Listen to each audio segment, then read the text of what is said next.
Anyway, kaya po ganun, kasi hindi po ako sanay na maraming tao lagi pumupunta sa mga show ko. Si Dionela po, hindi ako agad nandoon kung saan niya ako lagi nakikita. Sa social media, nagkalat yung picture kong nakaganon. Alam mo yun?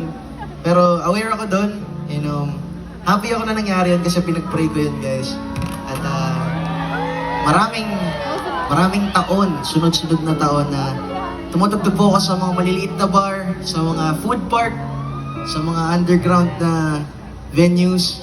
At for some reason, laging natitirang tao, apat na tao, men. Yung dalawa po dun sa apat na yun, yung nanay at tatay ko na hanggang ngayon nanonood pa rin sa akin. Palakpakan nyo naman sila, guys. Yung sa apat, dalawa, mama at papa ko. Yung isa dun sa apat, yung girlfriend ko si Maisie na na-fiancé ko na ngayon, everybody. Yeah! So, isa na lang. Nanay at tatay ko si Maisie, tas yung isang natira, wala pang paki sa akin yan, tas lasing na. Pero ngayon po, ang layo-layo ko na sa amin. Ilang oras yung pagitan flight.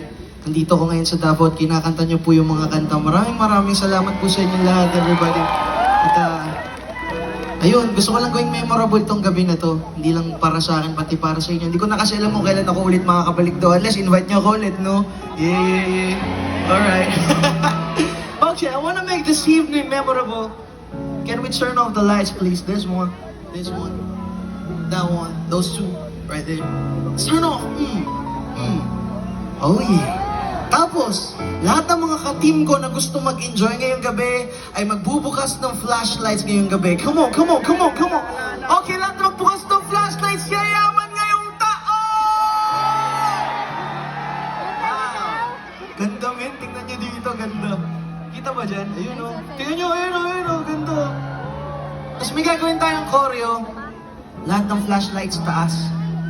Tapos this time, huwag niyong papatayin pero ibaba natin ng sobrang baba na hindi ko kita dito sa stage. Wow! Angas, man.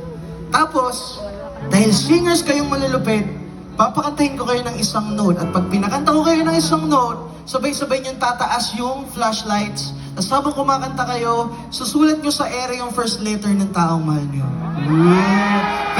Pero dahil narinig kong maraming single dito, circle muna, 0, 0. Yeah! Mabuhay ang mga single!